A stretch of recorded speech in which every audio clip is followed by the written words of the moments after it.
Mark Zuckerberg faced the Senate's Judicial Committee in the US regarding the data leakage and the Russian connection with it, and his company's failure in tackling security concerns. So Mark Zuckerberg in a way apologized, and he said that it's going to take years for his company to fix the problem. But that's not good enough. That's not good enough. My viewers would remember that I made a video a good few months ago where, in fact, I did say that Facebook probably has more data, personal data of people around the world than any government that we can think of. So there was always a huge risk of data leakage.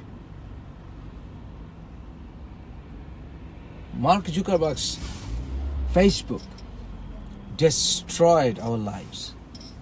It destroyed our lives. Would you agree? Yes. And I lead thousands of ex-Muslims, and we had a meeting at the Boba. Boba is the organization which I lead, and all of my friends agree that Facebook destroyed our lives. There's no doubt about it. No. Absolutely no doubt. Zero. Whenever you open up an account with Facebook, you always have to give your personal details. And then they eventually ask you at some point to verify your account. That's one side of it. So when we do give them our personal data, it is their responsibility to make sure that data is not leaked. But I am aware of hundreds and thousands of cases where our friends' accounts were hacked into by Islamist terrorists, and they had to leave their homes. Their parents are still living their lives in extreme fear. They have no security. No, at all. Because the Islamists hacked into their accounts and publicized the personal details of ex-Muslims on several terrorist extremist accounts on Facebook. Facebook offers platforms to Islamist terrorists. I don't care. Even if I lose my Facebook account, I don't give a damn anymore. I don't give a fuck. Facebook, listen to me. I don't give a fuck. You know, I have hundreds and thousands of followers on Facebook. I don't give a fuck about it. Yeah. Do you give a fuck about it? No, not at all. We don't give a fuck about it, Facebook. He's blaming in Russia about what it's doing, his employer, those who working in this Facebook. Yes. What the security. Whenever you write something against Islam, or even, you know, for example, me, I'm always writing with reference.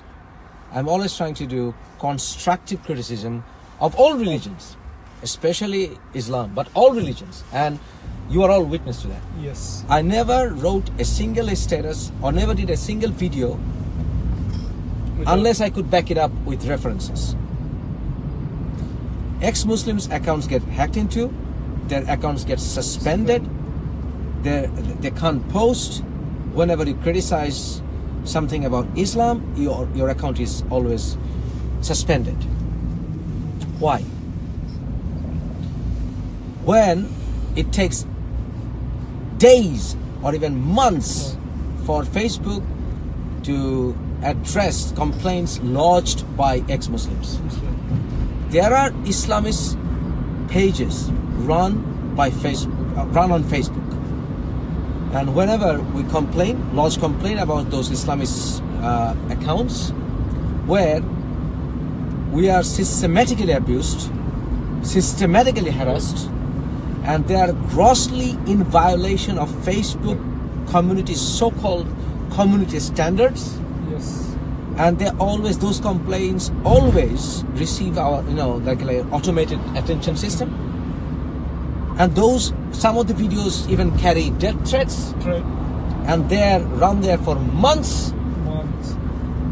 But those accounts are not deactivated for a long Still- time. That is still still running. running They're their still account running. as well. Still- Absolutely.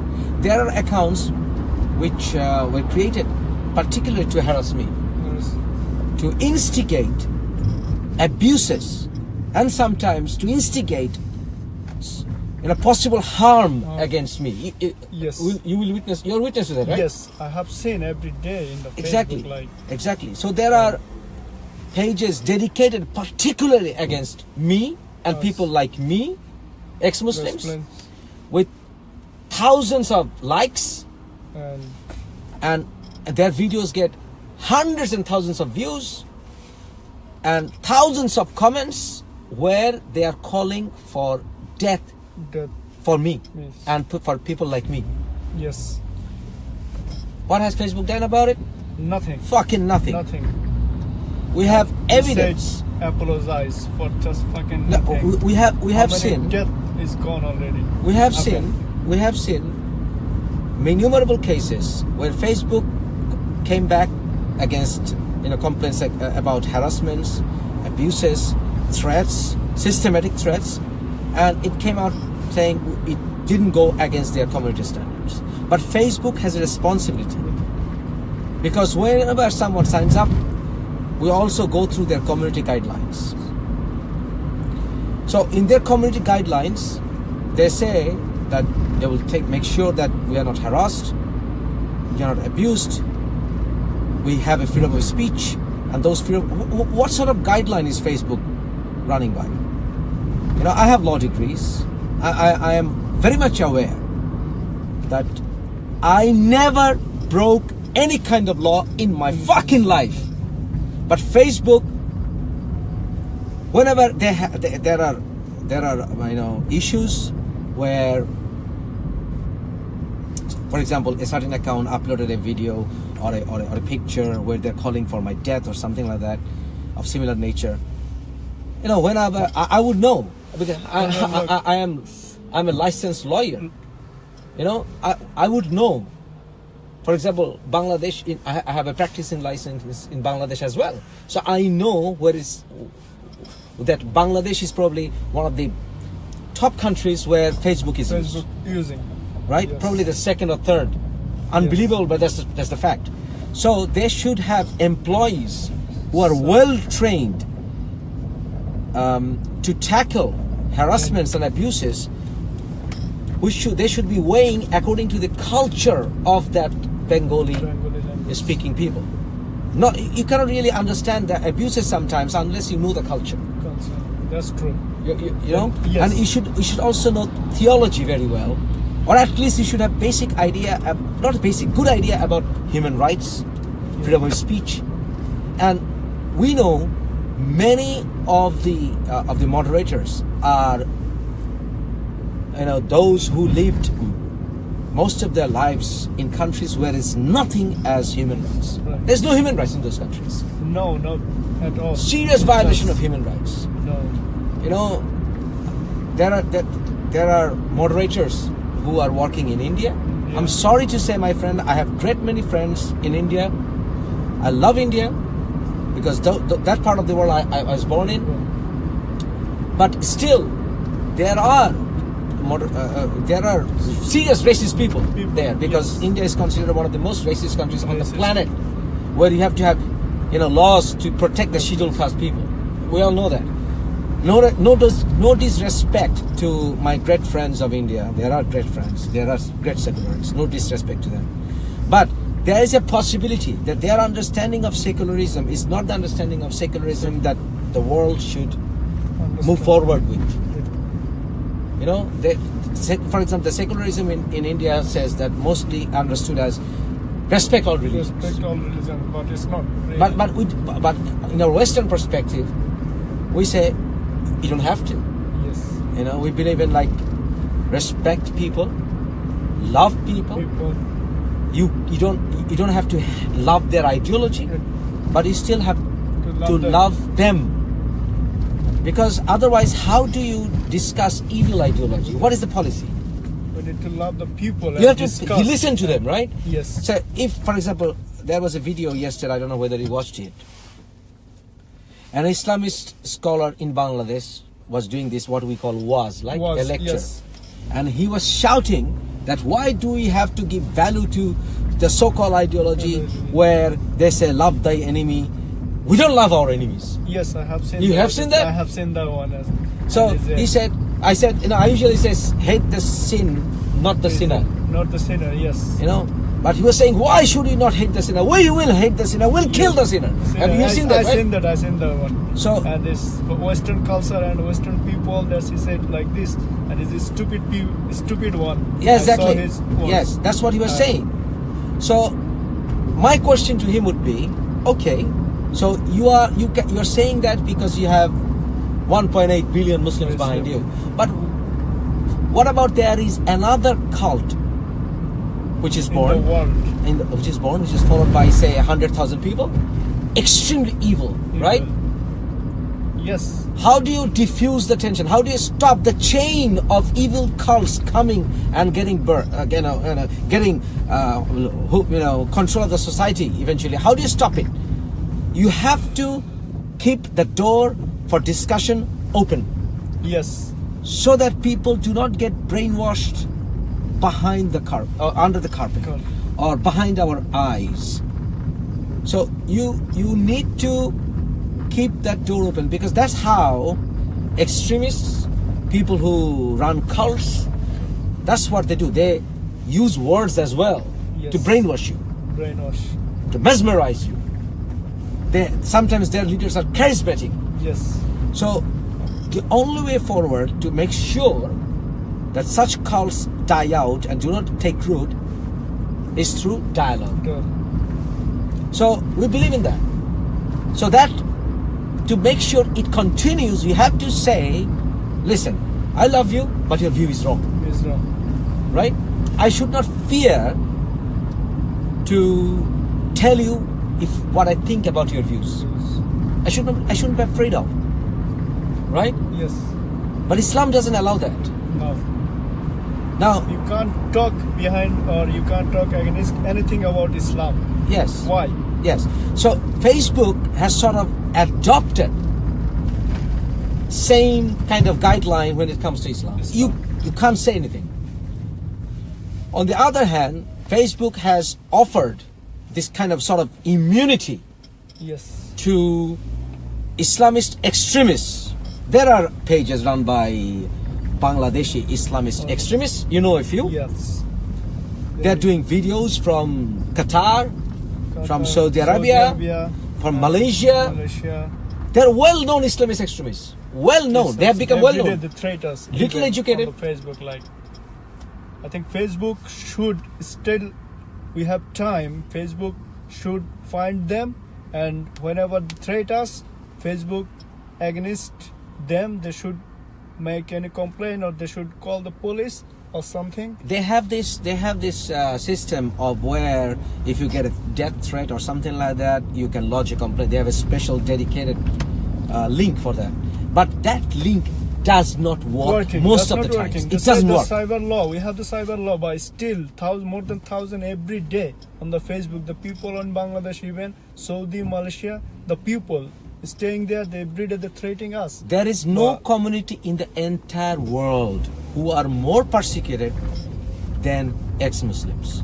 We are the most helpless mass in the world. Have no doubt about it. Special care taken when it comes to us. Yes. We know Asad Noor, right? Yes. One of our comrades. Yes. Asad Noor's account was hacked many times. So many times. That young man is, in fact, fighting for freedom of speech against all religions, right? His account was hacked by Islamist extremists many times. Even another friend of ours, Abdullah Masood, his account was hacked many times. And Islamists made videos after hacking into his account saying that, you know what, we got your details. Yes. right? Yes. What they do, they hack into the accounts and read the exchange of messages. Messages. So they build a pattern how to track down ex-Muslims. Yes. So Mark Zuckerberg has jeopardized his Facebook has Right. jeopardized. I don't give a fuck if you close down my account, Mark Zuckerberg. I don't give a fuck. So the bottom line is Mark Zuckerberg needs to pay. Yes. He has to pay damages. I have already sent notice to Facebook, Facebook. you know, with the help of a big law office, and we are waiting on the development for that. But that's not enough. He has to go bankrupt. Right. Mark Zuckerberg has to go bankrupt. That man has to go bankrupt. His Facebook needs to be shut down. Now, from today, our fight will be to shut down Facebook. Facebook. Yes. Because by shutting down Facebook, it will send a message to other social media networks Yes. that if you fuck with us, we'll fuck you up. 100%. We'll fuck you up. I'm agree with that. Because you have destroyed our lives. You better pay damages to all of us who suffered. Without Facebook, we was in trouble in You just cannot a village. play with Now our security. Worldwide, we are in trouble. Yes, you can Just say because of Facebook. Yes. We are in trouble. We are in danger. Our life is risk only for you. Fucking Facebook. exactly. You put our lives in trouble. You know, we were duped into believing that we can exercise freedom of speech. Yes. Yes, we can, but at the same time, our right to freedom of speech is compromised in such a way we cannot even leave it. If we leave it, it will be like giving a freeway to the Islamists. Islamist. That's why we're still here, for the sake of humanity. Otherwise, I would have fucked up my account, closed it down, and left it long time ago. So, Mark Zuckerberg, you need to first of all begin with an apology to ex-Muslims for fucking up their lives. You need to shut down your fucking Facebook. Yes. And also, Mark Zuckerberg, you need to go fucking bankrupt, Yes. right? So don't play all holy. You have to pay for that. Yes, you have built an evil empire. It's an evil empire. You are what? Yes. Number 6 richest man in the fucking world? And you need to be the poorest man in this world. Yes, because you have fucked up ex-Muslims' lives. I don't give a fuck about what anybody else says, any other organization. You might have done good, your Facebook might have done good for many, For but business. not for ex-Muslims. Yes. You know, we use this platform only to fight back because we are constantly harassed. Many of our comrades lost their lives. Yes. Because of Facebook. Because of Facebook. Facebook. Because they hacked into Facebook, got their data details, and they got killed. They got killed. So why should they accept it without Facebook being made accountable for this? So Facebook has to be made accountable for it. Facebook has to pay, and Mark Zuckerberg needs to go bankrupt. Period. Yeah? Yes. So, you know, even Bangladesh government, you know, I don't have any trust in that Bangladesh government No. anyway, but still, at least Indian government can initiate something where Facebook's Mark Zuckerberg can be brought into similar kind of parliamentary committee and asked about their failures, because there are ex-Muslims, thousands of ex-Muslims in India as well, and they suffered as well. Yes. They suffered as well. Well, my friends, thank you. Thank you.